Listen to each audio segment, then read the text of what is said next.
Welcome to the final episode of the platform for 2021. It has been an eventful year, but we're capping it up with a look at something different. Here, we're going to look at the best books of 2021.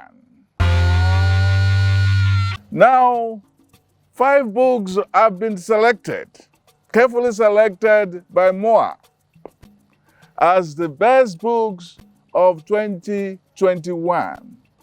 I've restricted them to books written by Nigerians. Book number 5 in the list is The Girl with the Louden Voice by Abi Dari.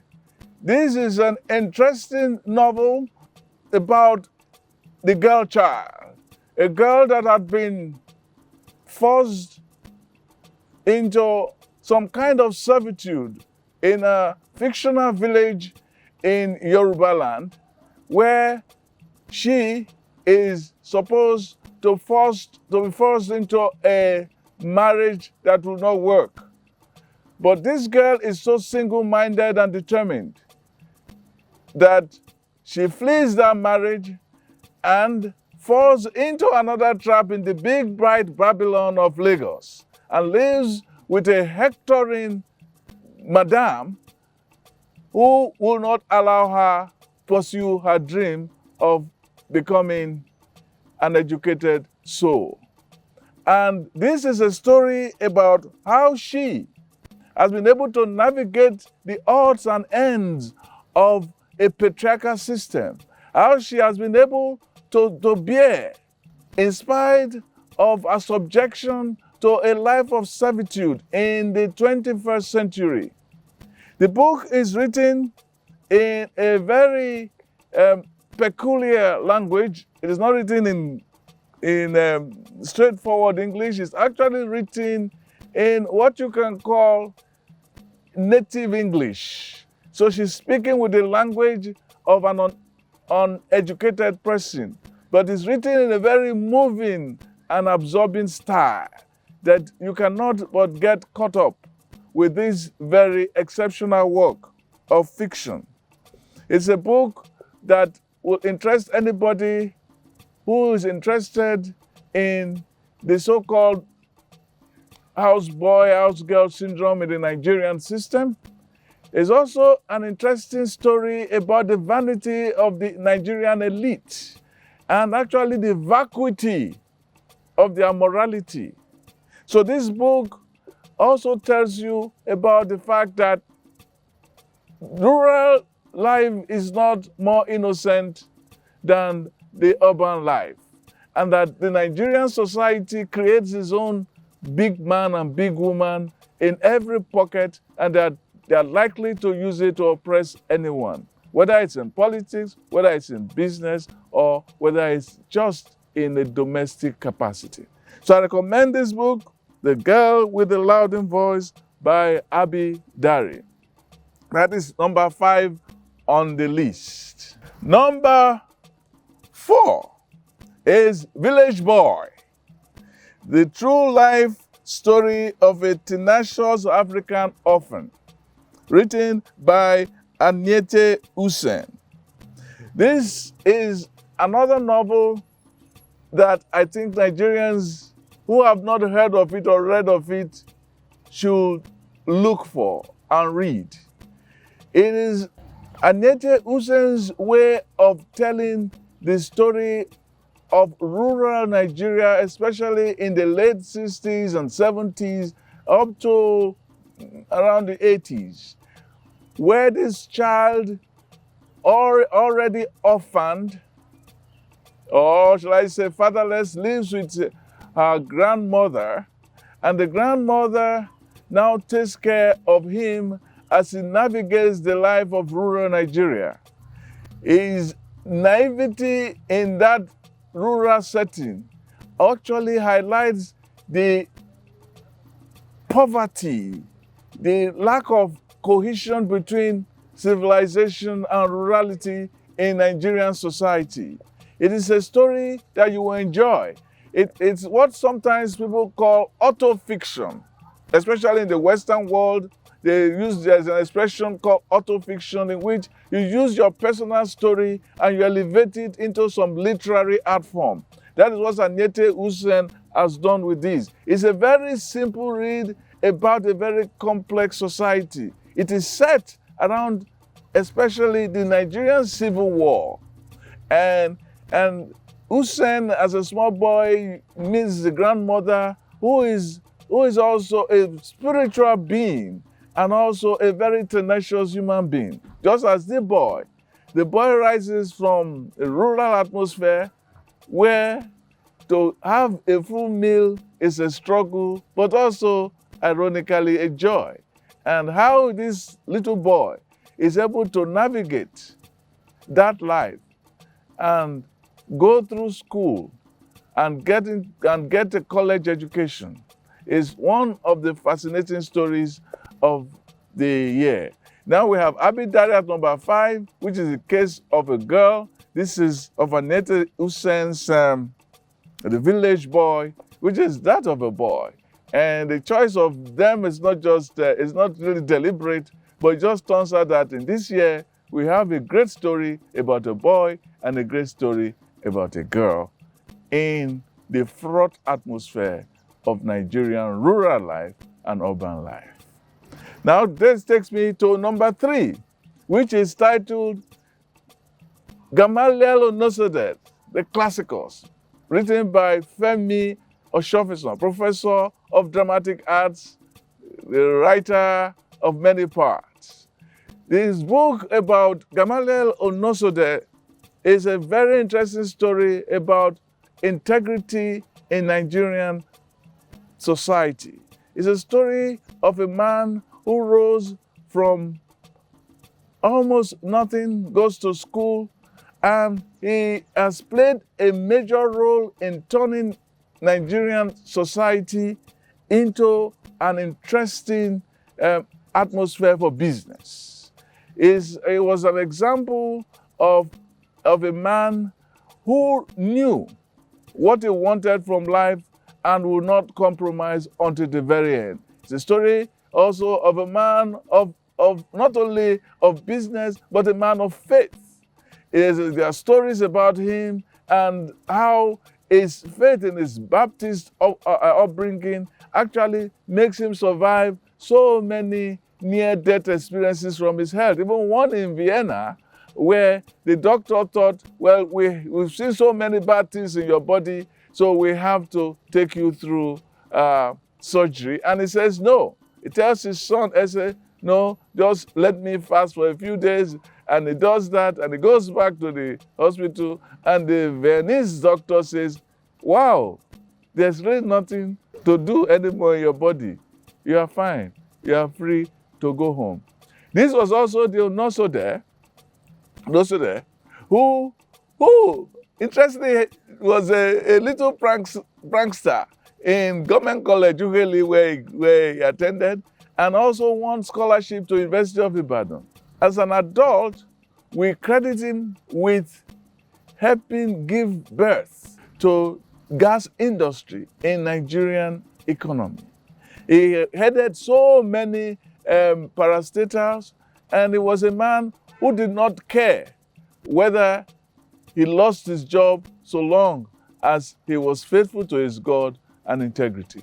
So the book Classicus, the biography of Gamaliel Onosode, former budgetary advisor to Shehu Shagari, is a book I think everybody should read. That was number 3. Now, number 2 is written by his familiar name, Wole Soyinka. The book, Chronicles of the Happiest People on Earth. This book has been reviewed all over the world, whether it's The Guardian, The New York Times, The Wall Street Journal, The Times of London. And as the year comes to an end, this book has been listed number 9 in the notable books of the New York Times. And the Economist of London also lists it as one of the best 8 works of fiction written in 2021. There have been mixed reviews. Some people have said, this book is a little too heavy. Some people have said the book is too fat, but nobody has disputed the power that has gone into writing this book. And you read this book, there are so many recognizable faces you will see in this book. Although it's a work of fiction, there are so many recognizable politicians. You see them there. You see cultural men that you recognize. You recognize pastors and religious leaders. You recognize them in this work. It is a work that actually uses the metaphor of the cultist, either in religion or politics, and also the metaphor of the ritual killer and the metaphor of the headsman or Boko Haram killing human beings, and that there is actually a correlation between the ritual killer in the southwest and the slaughter of human beings in the north. So it tells a story of political deformity in Nigeria, and also of social stress and a loss of conscience. It's also a story of parricide, somebody who killed his old man. And it's also a story of envy, political envy, and also it tells us about how people can change faces, the amoebic personality of the Nigerian elite. You also see it here. So there's still a lot here. Interestingly, the best part of this book is where it actually fictionalizes his friend Femi Johnson, who was buried, who died abroad, and how attempts were made to make sure that he was buried here in Nigeria. And all the drama that happens through it is quite fascinating. It's a book you have to read with patience. This is not Things Fall Apart, and it's not Village Boy. It is a book you have to read and plow through. Sometimes it reads like journalism, sometimes it reads like poetry, sometimes it reads like beautiful, slow, sweet prose, sometimes it reads like an essay. But it is a reflection of actually many silhouettes combined into one entity that you see in this book, Chronicles of the Happiest People on Earth. Of course, it takes this title from a certain survey that was done years ago that marked Nigeria as Nigerians as the happiest people on earth. So this is a sense, this is a satire. And also, but this book is not always a satire. It is sometimes satire, sometimes tragedy, sometimes farce, and sometimes realism. So it's very interesting that Soyinka has put all of this into it. The book has also been criticized sometimes because some people say, oh, Soyinka is not a prose man, he's a dramatist, so it should just end there.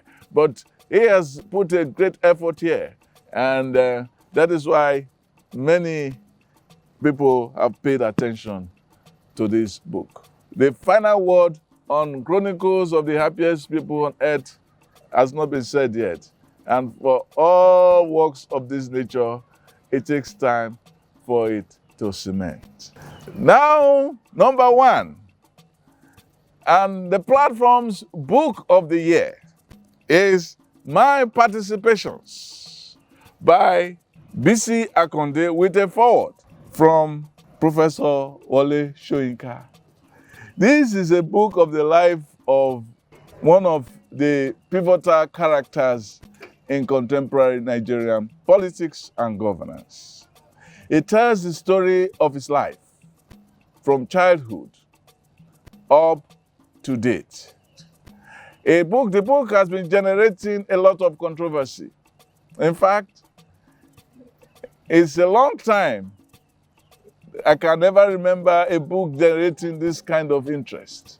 The last time that I've seen this kind of maelstrom from a book actually was written by a man who is also a victim of Akonde's pen, the man Olusegun Obasanjo.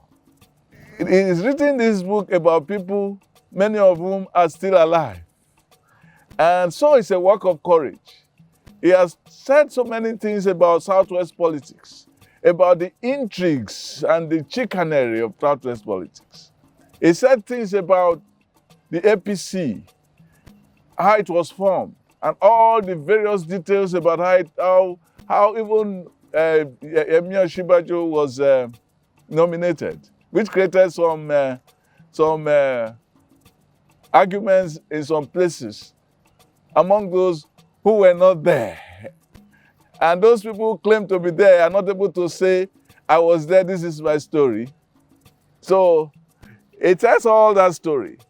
It tells the story of when he was incarcerated during the Buhari administration and the torture and savagery they subjected him and Nigerian political officers, politicians too, including a scene that touched me about Alex Ekweme when he was brought into the